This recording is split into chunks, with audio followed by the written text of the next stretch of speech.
வானத்தில் மிக உயரத்தில் ஒரு பெரிய மேகம் இருந்தது. அங்கே பயங்கரமான குளிர். அந்த மேகத்திற்குள் நிறைய குட்டி குட்டி நீர்த்துளிகள் இருந்தன.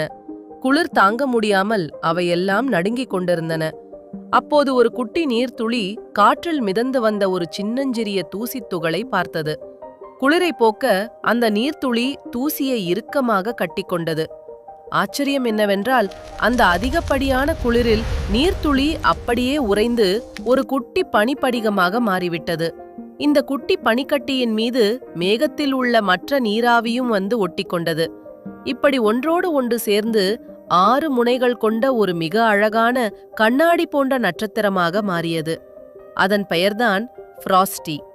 ஆச்சரியம் என்னவென்றால், ஒவ்வொரு பனித்துளியும் ஒரு தனித்துவமான டிசைனில் இருக்கும்.